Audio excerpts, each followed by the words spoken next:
I'm still a little confused as to why they chose to progress the story further in the anime and then we're looping back for the movie. Because I don't know how this is going to add additional context, or if it'll even add context to what we watched in season 3. But I guess it does kind of make sense because they would have wanted to, in the anime, get to a point in the story where you've got a good cliffhanger. And the cliffhanger that they have now in the anime itself is pretty good because a significant portion of plot has happened and the kingdom's is essentially destroyed, and the princess girl betrayed her people, became a demon, and that blonde kid is basically now her slave, and all these other things. So I guess it makes sense, but then I question mark how this is going to work now that we're going to events prior to what happened there. But maybe it's done in such a way that whether you view this as happening before or after wouldn't really matter. Or it could potentially just be that, well, Demiurge wasn't super active during that particular arc to destroy that particular kingdom. He was active, but wasn't like as active as he could be because Albedo was doing a lot of scheming in the background. So maybe it's like, while Albedo was doing that, Demiurge was doing this, you know, sort of scenario. It's like this was happening at the same time. So like, yeah, it's going to be interesting in that sense. But like, again, Overlord, come on. Overlord it's aware. There's a lot of shit posting. Albedo is a thing. She is the darkness of Overlord. I would say she's more toned down than Darkness. Darkness is like... Darkness from Konosuba is overt. Very overt. Whereas Albedo is kind of more introverted. But she's got the same level of... Let's call it sexual frustration. It's just pent up. She's explosive. Sorry, she's implosive, whereas Darkness is explosive. Darkness expresses her frustration externally, whereas Albedo expresses it internally, and then occasionally she explodes, which is what we saw previous season. Which was hilarious, by the way. It was absolutely hilarious. And according to you guys in the chat last time, she had to spend like a week or two in the jail cells for it, because... like, she got sent to prison. She got sent to horny jail. She got the horny bat. Bonk, boink, boink, boink. Albedo. Yeah, and she tried to ride the bicorn, but she couldn't ride it because she was a virgin. And Shoutier's like, is there something you want to tell us?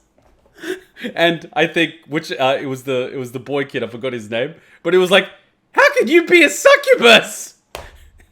It's like one of the requirements. It's so funny. I love how, like, it's so aware, right? It's funny. It's a funny joke. Anyway, like, that aside, Overlord's funny, alright? Aurora, thank you. Yeah. Let's do this. Where the hell are the subtitles? They're Japanese. Well, this doesn't help me.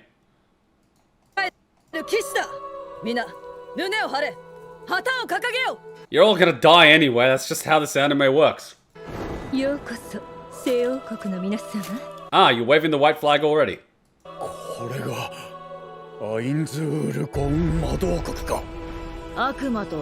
Wait, what? That's Demiurge's mask, but it's on one of the battle maids.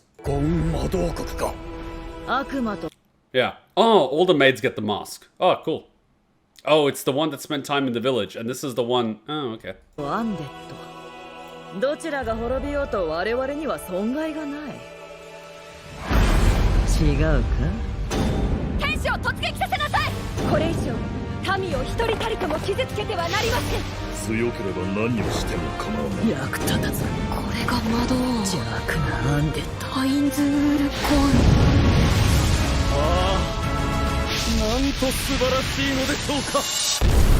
Did he just summon Ifrit?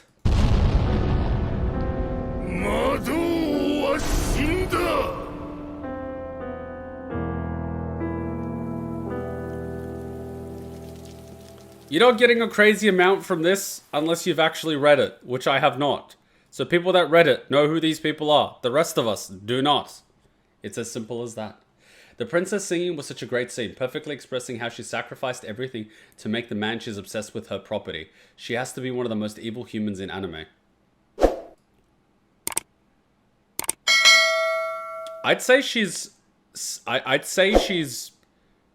average by Western standards. Because people in the West would do that naturally. Sacrifice everyone and everything around them to achieve as much as they possibly can without reprimand. And if they could achieve immortality by killing a few people and not get punished for it, they would. That's all I gotta say. She's like average by Western standards. She's average by ego standards on Twitch alone. I'm just saying. She's just crazy. I mean, they all are. But, like, I'm not even surprised. A spoiled princess that doesn't give a flying F about her own people and just cares about herself and uses the people around her to achieve her goals doesn't even remotely sound out of place. Not even a little bit. It's basically to be expected.